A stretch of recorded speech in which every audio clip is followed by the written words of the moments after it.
పుట్టింటి బంగారం ఈ కథను నిష్ఠల సుబ్రహ్మణ్యం గారు రచించారు. అది ఒక పల్లెటూరు.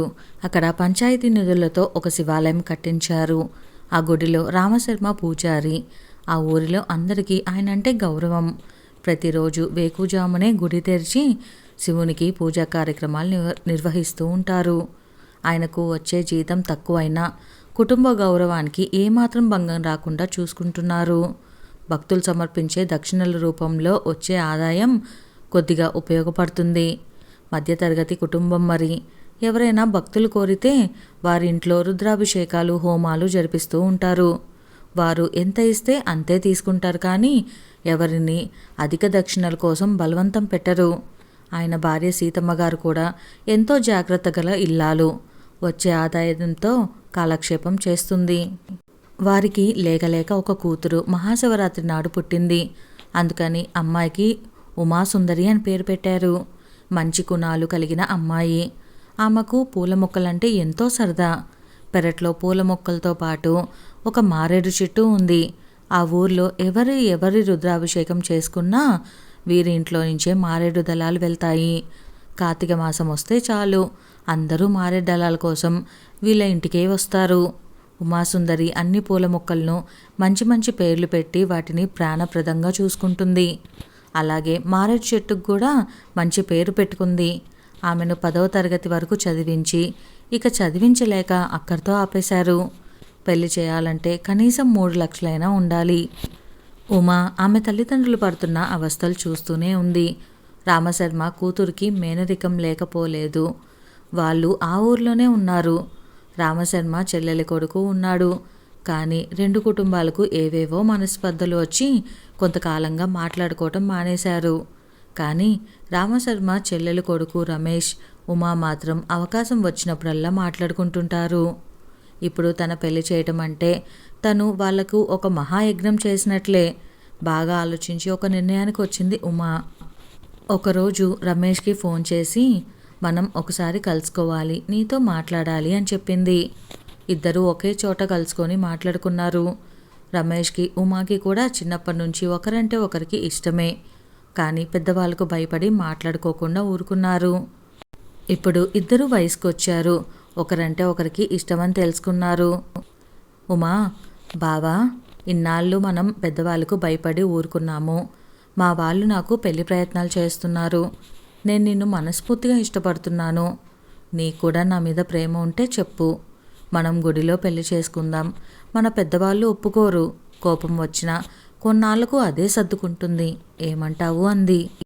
రమేష్కి ఎంతో ఆశ్చర్యం వేసింది. ఉమా ఇంతగా మాట్లాడుతుందని అనుకోలేదు. ఉమా, నువ్వన్నది నిజమే, కానీ మనం ఒకసారి మన వాళ్ళతో చెప్దాం. మన అభిప్రాయాలను వారు ఒప్పుకుంటే మంచిదే కదా. లేకపోతే అప్పుడే నువ్వు చెప్పినట్లు చేద్దామన్నాడు. దానికి ఉమా సమాధానంగా, ఏమో బావా, మీ వాళ్ళ సంగతి ఏమో కానీ మా నాన్నకు పంతం ఎక్కువ. మన పెళ్ళికి ఒప్పుకోడు. సరే చూద్దాం. అయినా నువ్వు చెప్పింది సబబుగానే ఉంది. అలాగే చేద్దామంది. ఉమా అనుకున్నట్లే రమేష్ తల్లిదండ్రులు వీళ్ళ పెళ్ళికి ఒప్పుకున్నారు. కానీ ఉమా తండ్రి రామశర్మ మాత్రం ఒప్పుకోలేదు. ఉమాకి తన తల్లిదండ్రులు చెప్పకుండా వాళ్ళ ఇష్టానికి వ్యతిరేకంగా ఈ పెళ్లి చేసుకోవటం కొంచెం బాధగానే ఉంది. కానీ తన పెళ్లికి వాళ్ళకు భారం కాకూడదనే ఈ పెళ్లికి ఒప్పుకుంది. ఒక శుభముహూర్తాన రమేష్కి ఉమాకి రమేష్ తల్లిదండ్రుల సమక్షంలోనే వివాహం జరిగిపోయింది. రామశర్మ దంపతులు మాత్రం వివాహానికి రాలేదు.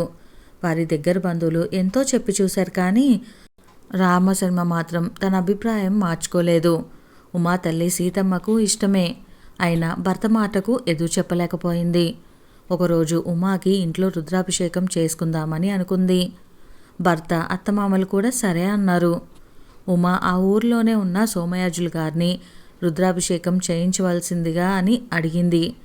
దానికి సోమయాజులు, అదేమిటి ఉమా, ఊర్లో అందరూ మీ నాన్నగారి చేత రుద్రాభిషేకం చేయించుకుంటుంటే నువ్వు నన్ను చేయించమంటావేంటి అన్నాడు.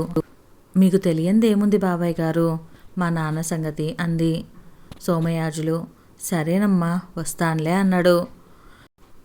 బాబాయ్ గారు, అన్నట్లు మా అమ్మని అడిగి నా బంగారం తీసుకురండి అంది. సోమయాజులు, అమ్మాయిని వద్దనుకుంటే బంగారం ఏమిస్తారు? అనుకున్నాడు. సరే అమ్మా అని చెప్తాను అని వెళ్ళిపోయాడు. ఆ రోజు రమేష్, ఉమా దంపతులిద్దరూ రుద్రాభిషేకానికి అన్ని ఏర్పాట్లు చేసుకున్నారు. దుర్ముహూర్తం లేకుండా ప్రారంభించాలి, ఇంకా సోమయాజులు గారు రాలేదు అనుకుంటూ ఉన్నారు. ఈలోగా ఇంటి ముందు ఆటో ఆగిన చప్పుడు లోపల నుంచి ఉమా బయటికొచ్చింది. ఆటోలోంచి రామశర్మ దంపతులు దిగారు. రమేష్ తండ్రి ఎదురు వెళ్ళి రండి బావా అని పిలిచాడు లోపలికి. లోపల నుండి బయటికి వచ్చిన ఉమా తల్లిదండ్రులను చూసి నా శివయ్యే తీసుకొచ్చాడు అనుకొని ఆప్యాయంగా తల్లిని కౌగిలించుకోండి. రండి నాన్నగారు అని పిలిచింది. రామశర్మ సోమయాజులకు రావటానికి కుదరలేదట, అందుకని నన్ను పంపించాడు రుద్రాభిషేకం చేయించడానికి అన్నాడు. తన తల్లి సీతమ్మ నవ్వుతూ ఉమా నువ్వు అడిగిన బంగారం అంటూ చేతిలో ఒక సంచి పెట్టింది. అక్కడే ఉన్న ఉమా అత్తగారు వెంటనే ఉమా చేతిలోంచి సంచి లాక్కొని చూసింది. సంచిలో ఉన్నది చూసి ఆశ్చర్యపోయింది. మారేడు దళాలా అంది. మరే వదిన, ఉమా తన బంగారం పంపమంది. తాను మారేడు దళాలకు ఉమా పెట్టుకున్న పేరు బంగారం అంది నవ్వుతూ. మళ్ళీ పెరట్లోని పూల మొక్కలకు కూడా పేర్లు పెట్టింది ముచ్చటగా. ఉమా ఎంతో సంతోషించింది. తన తండ్రి చేతుల మీదుగా శివయ్యకు రుద్రాభిషేకం తన బంగారం మారేడు దళాలతో జరుగుతున్నందుకు. ఈ కథను మనకు అందించిన వారు నిష్టల సుబ్రహ్మణ్యం గారు. కథ పేరు పుట్టింటి బంగారం.